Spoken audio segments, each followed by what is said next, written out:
pongamos ahí, tú y yo, aunque luego hagamos declaración. Sí, sí. Porque si no, no vemos la presentación.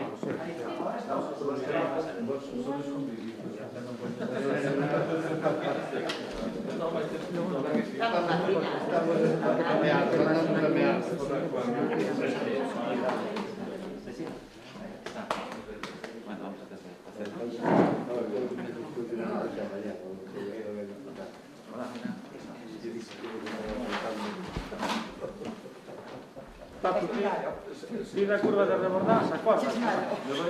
Aí teño unha resposta. É o que non teria que tiredes, Até de Lisboa.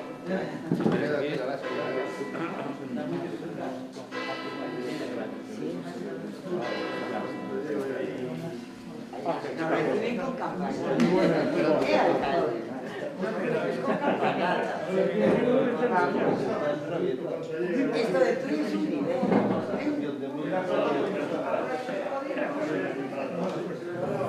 Bueno, impone. Cuando quieran. ¿Sí? Hola, buenas tardes. Hola, ¿qué tal? Nada, se vos parece, vamos a empezar ca presentación de Riba de Louro, vamos a facer dúas. Este proxecto chamase Mellora da Seguridade Viaria na Estrada Provincial EP 2502 Terquido Riba de Louro, dende o PK 1 máis 950 ata o PK 2 máis 150, no Concello de Xunto. Vamos a facer unha pequena análisis inicial do estado actual da zona. Actualmente hai unha inseguridade peonil, porque realmente a nosa estrada provincial pasa polo centro cultural. Non sei se podría quitar a mascarilla. Sí. Porque non son capaz de respirar. A nosa estrada provincial pasa polo Centro Cultural de Riba de Louro, pola Iglesia de Santa Comba, polo cemiterio. Temos tamén eses equipamentos socioculturales son os que aparecen nesta imaxe. Temos tamén o Camiño de Santiago, que pasa, que sería este azul, que vemos na imaxe de arriba o estado das beirarrúas, como están as baldosas levantadas, o ancho da mesma é insuficiente. E temos pequenos desniveles que provoca caídas, non? Tamén temos esa falta de itinerarios peonís. E temos deficientes en servicios urbanos, estreitamentos puntuales, curvas moi cerradas, radios de xiro inadecuados. Polo que surxe a actuación que presentamos a continuación. O primeiro que analizamos é que eses equipamentos, eses espacios públicos necesitaban de ser valorizados, é dicir, implementados mediante unha zona de convivencia nacional na que os peóns as persoas poidan ir á igrexa, poidan ir ao centro cultural sintiéndose seguros.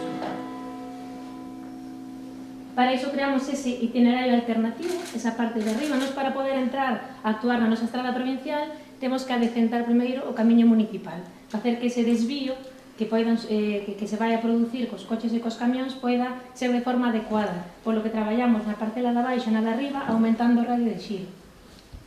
Integramos eses elementos socioculturales e prohibimos, neste caso, só o acceso a zona de aparcamentos, vehículos, para que a xente poida ir á igrexa, ao cemiterio. Por suposto que hai acceso aos vehículos para ir a aparcar, pero posteriormente será desvío pola carretera municipal. Con estas señalizacións, con volardos, marcamos atención, prioridade peatonal. E facemos esta mellora tamén dos servicios de alumbrado, de telecomunicacións, e de pavimentos. Traballamos con pedras transversales e con formigón para, neste caso, nesta zona verde que vemos aí, facer unha zona de lecer tamén para as persoas e que poidan interactuar e moverse nos diferentes centros culturais unha vez aparcan o seu vehículo onde actualmente está o aparcamento. Esa senda peatonal, aquí a Camiño de Santiago, vai ter mínimo un ancho de 2,5, con un CAT que divida, un elemento separador que divida entre o asfalto e a zona peatonal, mellorando o acceso aos peregrinos e os veciños que vayan máis seguros pola zona que estamos falando de beirarrúa que construímos polo camiño municipal. A maiores facemos a renovación do firme da estrada e, como comentamos, melloramos dúas curvas para que os vehículos teñan un maior acceso e colocamos 2 pasos de peóns sobreelevados para reducir así a velocidade. En canto a zona de convivencia, a zona da igrexa, do centro cultural, vai ser todo ao mesmo nivel, vai ser con prioridade peatonal.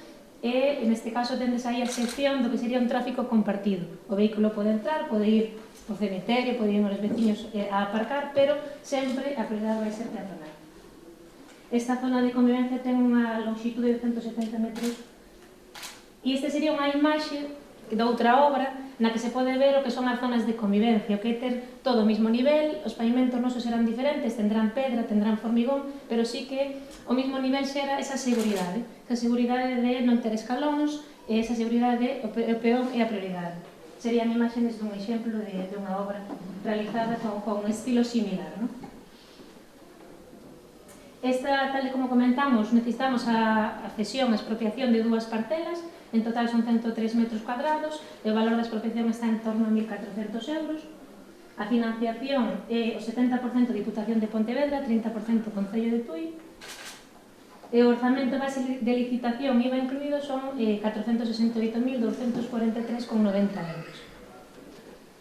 Se vos parece, pasamos a Rebordans, facemos as 2 presentacións unha detrás da outra. Esta sería, nada, un proxecto máis pequeniño, pero moi importante nesta zona, que é a mellora da seguridade viaria e mobilidade peonil na EP 3001, dende o PK 1+290 ata 1+445 en Rebordans. Aí nesa imaxe podemos ver o estado actual, fixemos unha imaxe un pelín máis en perspectiva, onde se pode ver que vimos de beirarrúas existentes polo marxe esquerdo e polo marxe dereito, pero xusto a curva de Rebordans non ten beirarrúas. O que ten é unhas franxas como de marca, que non chegan a 1 metro de cor amarela para intentar que os peóns vayan por aí, pero é moi inseguro e realmente a curva é moi cerrada, non? Por tanto, temos unha falta de espacios seguros para os peóns. A plataforma é estreita e con visibilidade reducida. Vemos como a acera morre nunha vivenda, entonces non temos continuidade para o tránsito peonil. E temos deficiencias en iluminación e sinalización, algo moi importante para que os peóns se sintan seguros e poder ir dunha beirarrúa a outra, que estén iluminados e que realmente o tránsito peonil se sinta seguro. Esta é a actuación, unha actuación non é moi larga, ten poucos metros realmente, pero moi importante, na que inicialmente o que facemos a conexión dunha beirarrúa ca outra beirarrúa. Para iso colocamos 2 reductores físicos de velocidade ao inicio e final, polo tanto xa obligamos a ir a 30 km por hora, e a maiores conectamos esas beirarrúas cunha senda de 2,5 metros de ancho.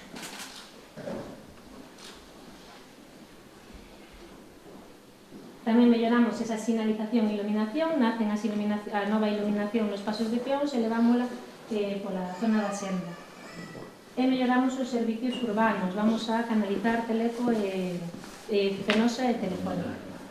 Todo isto levase a cabo gracias á cesión de terreos, tanto na curva aumentamos bastante o radio, porque temos que ceder, temos cesión de terreos, temos aí o desmonte desa parcela, e tamén polo outro marxe, tamén temos a cesión desa vivenda. Polo que se ven afectadas, que nos vamos a reconstruir e deixar todo realmente terminado gracias á cesión das 2 parcelas dos vecinos.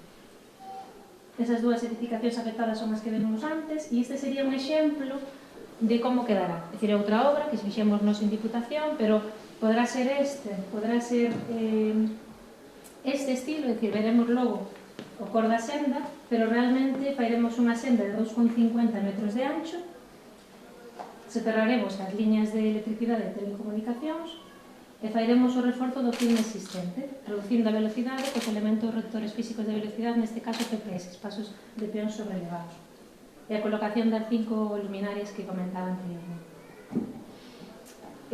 Tal e como falamos, este proxecto necesita cesión de terreos, son en total 2 parcelas, en torno a 312 metros cuadrados, postas a disposición polo Concello, a Diputación de Pontevedra. A financiación deste proxecto é 80% Diputación de Pontevedra, 20% Concello de Tui. E o orzamento base de licitación con IVA incluído son 138.499,88 euros. Gracias.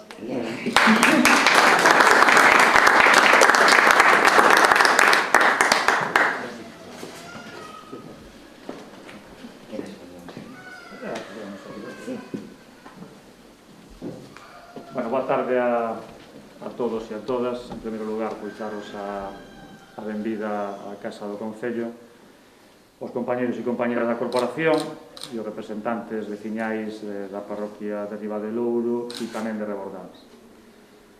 Bueno, se veñes a presentar 2 proxectos que xa se están tramitando nestes momentos e que esperemos que se poidan licitar en breve para poder executar, e que forman parte da unha planificación inicial do Goberno na que xa na legislatura anterior, no ano 2015, dentro das estradas provinciais, había unha serie de cuestións que nos teñamos que correxir e tiñamos que mellorar. Afortunadamente, cambia moito a sensibilidade da Diputación en canto ao tratamento da seguridade das estradas da súa competencia e, polo tanto, eso nos axudou moito. Na anterior legislatura nos priorizamos humanizar a estrada que vai de Caldelas a Salceda, no tramo de Tui. É unha estrada que ademais ten dúas bifurcacións. Era unha auténtica autopista, había moitísimas queixas veciñais pola densidade de tráfico que tiña, ademais pola velocidade que se alcanzaba nesa carretera, e polo tanto se fixo unha labor de humanización, se investiron creo que preto de 600.000 euros naquela actuación, humanizouse esa estrada e convertiuse unha carretera nunha rúa. Hoxe unha rúa donde se estreitaron os carrís de circulación, se fixeron reductores de velocidade, pasos elevados e se fixo unha senda peonil pola que poden pasar con total tranquilidade o conxunto dos veciños e das veciñas.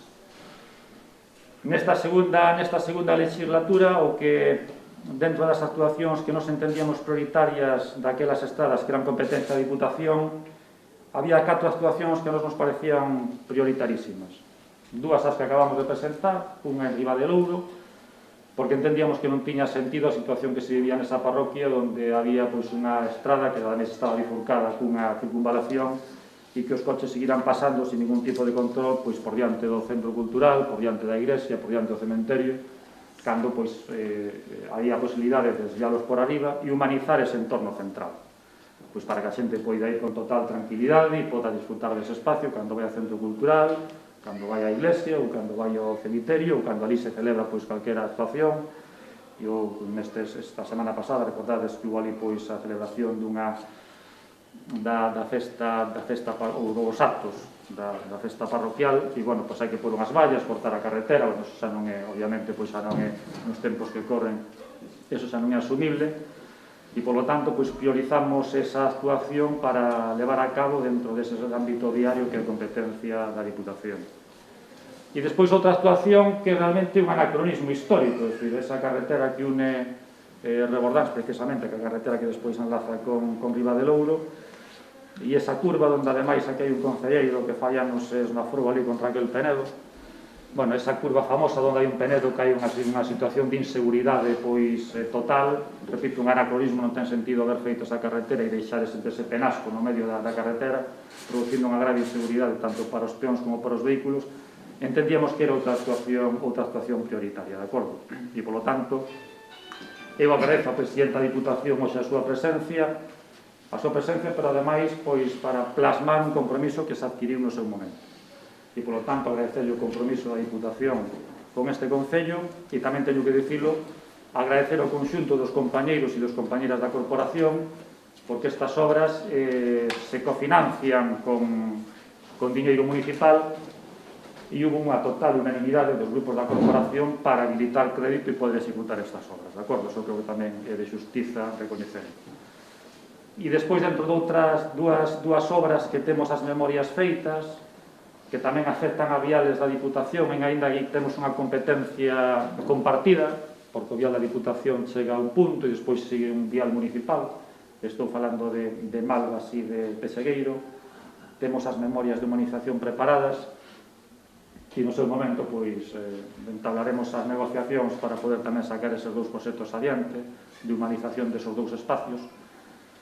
E isto creo que tamén é importante pôr en valor que cando falamos de humanización sempre estamos falando dos cascos urbanos, da inversión que só se humaniza en cascos urbanos, e eu creo que é fundamental empezar a humanizar aqueles lugares emblemáticos das parroquias, onde concurren máis veciños, lugares que ademais teñen un valor moitas veces etnolóxico e patrimonial importante e que están nunha situación de certo desleixo e, polo tanto, a prioridade do Goberno é compatibilizar as humanizacións que se están levando a cabo no casco urbano, facelo tamén nas parroquias.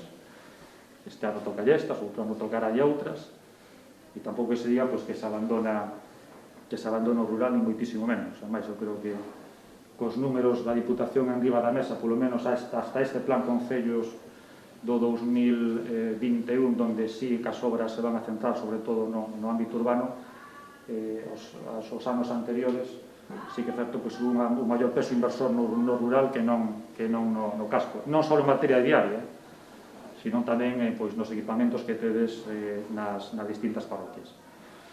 E, polo tanto, por reiterar o agradecemento, Presidenta, e agora xa lle cedo a palabra, Presidenta. Moitas gracias.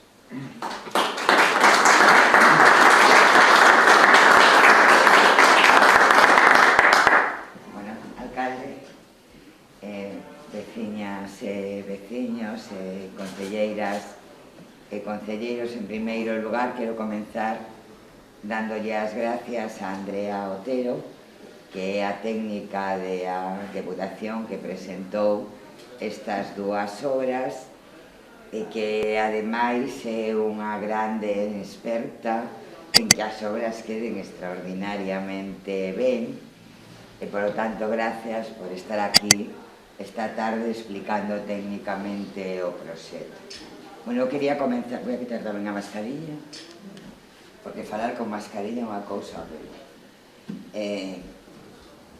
Anda, que eu creo que veo para quedar. En inverno nos van a facer que poñamos para non ter gripes, ni COVID, ni nada. Bueno, eu quería comenzar dicíndovos que na Deputación de Pontevedra temos 1.700 kilómetros de vías provinciais. Eso se di moi rápido, pero son 1.700 kilómetros. Atopamos esas vías provinciais nun estado moitas veces lamentable. Noutros moitos, pois, podía estar o firme, aceptable, pero eran vías pensadas para os vehículos e non para as persoas. E nos quixemos cambiar todo ese modelo. E, de feito, estamos cambiando de forma radical. Comezou no anterior mandato o delegado Uxío Benítez con un proxecto no que se fixo un decálogo, unha ordenanza, un modelo claro, onde primeiro están os peóns, logo están os ciclables, logo está o transporte público e, por último, o transporte privado, baseado nos principios de seguridade viaria, mobilidade sostible e amable e de recuperación do espacio público para o uso das persoas. Ata fai moi pouco tempo, e ainda agora hai administracións que o fan así, e todo o que invisten en infraestructuras o fan pensando nos vehículos, nos coches. E nos consideramos que eso é intolerable. Primeiro, porque non xenera calidade de vida para as persoas, porque non permite que aquilo que é noso, porque o espacio público é noso e das persoas poda ser usado. Ademais, cando se fan este tipo de actuacións, ocurren cousas, é imposible que se poidan facer actividades culturais, festas ou calquera tipo de actividade humana, deportiva, en espacios onde os reyes son os vehículos, porque o que facemos os seres humanos é alonsarnos deses espacios para manter a nosa seguridade. Por lo tanto, ese proxecto que comenzamos xa a finais do 2015, cando comenzamos a gobernar, agora está claramente implantado. Pero, ademais deso, está comprobado o cambio e a transformación radical que se produce. Non soamente na seguridade, na mobilidade, na sustentabilidade, na reducción de CO2, por lo tanto, en ter un mellor medio ambiente, senón na calidade de vida das persoas, que é o máis relevante. Cando se fan estas actuacións, como contaba Andrea, e hai unha plataforma única donde é evidente para calqueira persoa que ese é un espacio para as persoas, todo cambia. Tamén a xente que pode convivir o paso de vehículos xa sabe que non son os protagonistas dese espacio, que son os peóns e as peoas, e, polo tanto, que teñen que ir con cuidado, que teñen que ir con prudencia e que ese espacio está pensado para protexer as persoas e para que as persoas podan disfrutar dese espacio. E así están pensados estes dous proxectos, non? E é moi fácil ver o cambio, xa é subir nun coche e ir a algunhas das actuacións que xa temos feito, non? Porque eu sempre o digo, cando ti pretendes cambiar os modelos, non? De un modelo de vehículo rei a un modelo persoas reinas, pois a xente en principio dice, e isto funcionará? Pois eu sempre animo a que se vaya a ver outras obras que fixemos para que se observe como o cambio mellora moito, pero mellora moito. E ademais, repito, pasan cousas cando isto se fai así, mellora todo, non? E polo tanto, o alcalde, como con todos os concellos, nos sentamos a analizar cales son as vías provinciais que pasan por cada un dos territorios, en este caso en Tui, e nós somos moi respetuosos e moi respetuosos cos gobernos locais, porque son os que gobernan, son os que lesiu a xente de cada un dos concellos e son os que nos dicen, pois, bueno, hai estas 10 acción, estas 10 infraestructuras que hai que mellorar, nas que hai que actuar, pero este é o orden de prioridade, non foi co que fixemos co alcalde de Tui, co goberno de Tui. E agora irán estas dous e logo irán máis, non? Comenzamos de 2015 pois a investir en moitas das zonas, non? de Tui, porque queremos levar este modelo a todas esas infraestructuras, e o temos claro, e o temos planificado, e está todo cuantificado, e con un calendario, por lo tanto, hoxe presentamos estas dúas. Ademais, lle viña dicindo o alcalde que xa comenzan a publicarse no Boletín Oficial do Estado os recursos dos fondos europeos de os Next Generation. Últimamente non decimos nada máis que palabras, todos son palabras, non? Eses fondos que van a permitir que o mundo local podamos tamén facer transformacións. E eu viña agora lendo, non? Algúnas desas órdenes e decretos seguramente nos vai a permitir actuar en máis sitios, en menos tempo, porque imos ter máis recursos, non? O digo para que os estáis aquí veciños das zonas onde imos a actuar, pero para que saiban todos os veciños de Tui que imos a actuar en todas as formas. O que é certo é que temos 1.700 kilómetros e que é imposible facer esa grande transformación que queremos facer dun golpe, o sea, os recursos son os que son, non? Eu creo que van a quedar realmente moi ben estas dúas actuacións, moi ben, van a dar moita seguridade, pero ademais tamén estéticamente, que non é menor, porque os seres humanos vivimos sempre nun espacio. O sea, cada día nos levantamos nunha casa, imos a comer a esa casa, imos a cenar, a dormir a esa casa, e está nun espacio público, está nunha rúa, está nun espacio de convivencia, non? Por lo tanto, tamén temos dereito a que as obras tamén queden a nivel estético ben, é dicir, que todas esas zonas onde actuamos melloren tamén moito a calidade de vida da xente, non? Así que para non ser unha obriga, non? Vimos aquí a explicar, porque tamén creemos que a xente que vos representamos, non? Na teoría, as políticas e os políticos representamos ao povo, pois temos que vir a contarlle, non? A xente que vamos a facer, por que o facemos así, porque creemos que este é o modelo. E eu agradezo moito ao alcalde que teñas convocado a corporación, aos diferentes grupos políticos. Eso tamén é outra forma de facer as cousas que eu agradezo moito, e sobre todo a veciñanza e a xente que representa a veciñanza para que coñezan o que imos a facer. Andrea, non sei se vas a ser a directora destas obras, sí, pois Andrea va a ser a directora de estas obras, e ten outra cousa tamén extraordinario que eu teño que agradecer ás equipas da Deputación de Pontevedra, e que escoita moito, que está atenta e que ten capacidade, non? Para a medida que as obras se vayan facendo, se van acontecendo feitos, porque a veces pasan cousas que non tes previstas nin pensadas cando inicias, pois tamén tedes aí a unha persoa con capacidade de escoita para poder analizar, ver, que eu estou segura que non, que vai a ir extraordinariamente todo, pero bueno, eso pode acontecer. E tamén é bo ter a unha persoa coa que se poida falar, non? E se poida ver como van evolucionando esas obras.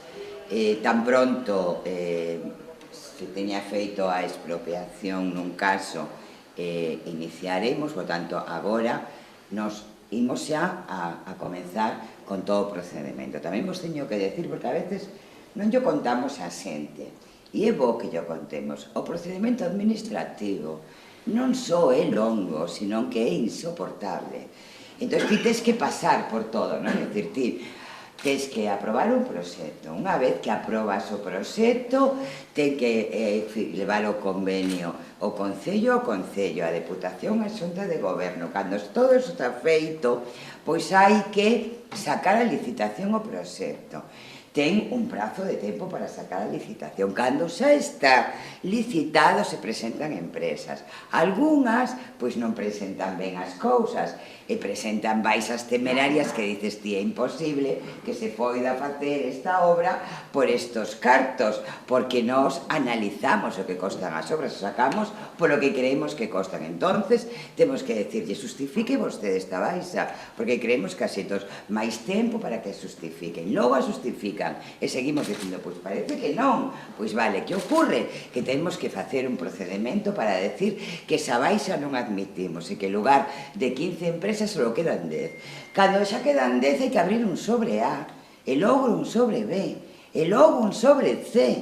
Hai que analizalos e cando xa está analizado xa adxudica. Unha vez que está adxudicado hai que firmar coa empresa adxudicataria, é dicir, que é un lío. O sea, que entendades que nos imos a ir con todos os plazos a 1000 para que sexan o menores posibles, pero que hai uns que temos que cumprir porque nos obriga a lei. E tamén eu creo que ademais a xente debe saber como funciona isto. Eu son das que estou todo o día dicindo que no noso país, en todos os países democráticos, hai que modificar o procedimento administrativo para que polo menos ese máis breve. Non pode ser que leve máis tempo e acabar a obra que ter os recursos para poder facela. Non pode ser, non pode ser que te aprobes en xaneiro un proxecto e que, con moita sorte, moita, igual en decembro algún o poidas ter rematados, que non pode ser. Vos lo digo, bueno, para que tamén saibades que isto ahora leva un procedimento, pero que vamos a ir o máis rápido posible para que, canto antes, pois podades ter estas dúas obras executadas e podades ver esa transformación e logo virán outras. Así que moitas gracias por estar aquí, por escoitarnos e por permitirme que eu aproveite para contarvos como é a nosa vida, que tamén a veces é bastante complicada. Gracias, Andrea.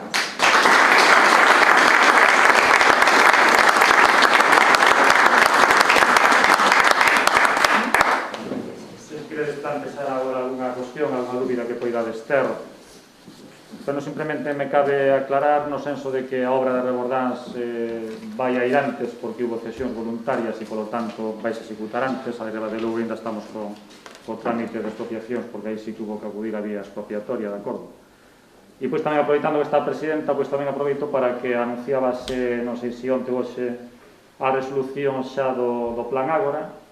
O Plan Ágora é un proxecto que está encaminhado pois a humanización de espacios urbanos importantes, e a Diputación nos vai a financiar a redacción do proxecto de humanización da rúa Augusto González de Sada e Calvo Sotelo, é dicir, todo o que o entorno da Corredeira se vai a humanizar e se vai a facer completamente peonil. Xa temos o anteproxecto, se xa temos redactado, xa se enviou ao patrimonio para as autorizacións sectoriais, e no momento que teñamos a conformidade das autorizacións sectoriais redactaremos o proxecto e executaremos a obra. E tamén agradecerlle á Diputación a sacar o programa REACPON. O programa REACPON pois tamén outro programa encamiñado a pôr en valor espacios singulares e emblemáticos dos ámbitos urbanos, e neste caso, pois, o Concello de Tui aspira a unha financiación de preto de 800.000 euros, que o trouxemos outro día pleno, e tamén teño que agradeceros unha vez máis a colaboración do conxunto da corporación, e con cargo a ese programa, pois vamos a executar a humanización de Antero Rubín e de Canónigo Baliño. Vamos a peonalizar ese espacio, que ademais é un espacio que é un dos puntos de acceso ao noso casco histórico, que se atopa nunha situación de moito desleixo, Camiño de Santiago tamén, e polo tanto, bueno, pois no afán do goberno, e eu creo que podo falar no conxunto da corporación, de ir traballando pois para mellorar os espacios, xa sexa no ámbito urbano ou no ámbito rural. E, polo tanto, pois, Presidenta, grazas tamén polo apoio do Plan Concellos, que son esas casi 1 millón de euros que nos financia a Diputación todos os anos e que dedicamos a obras no Concello de Tui, de todo ámbito, pois desde todo o que se fai no Concello e que non leva financiación municipal sobre cuestións, sobre ámbitos que son de competencia municipal, se financia na casi súa totalidade pois polos fondos que nos envía a Diputación, e ese millón significa moito. Por lo tanto, pois, grazas, Presidenta, polo apoio. Grazas a todos, reiterar, pola vosa asistencia, e non sei se tedes ahora pois alguna dúbida que plantexar, pois se hai alguna cuestión que podamos aclarar, técnica ou do tipo que sexa, pois estamos a vosa disposición. De acordo, gracias. Sí, Ángel.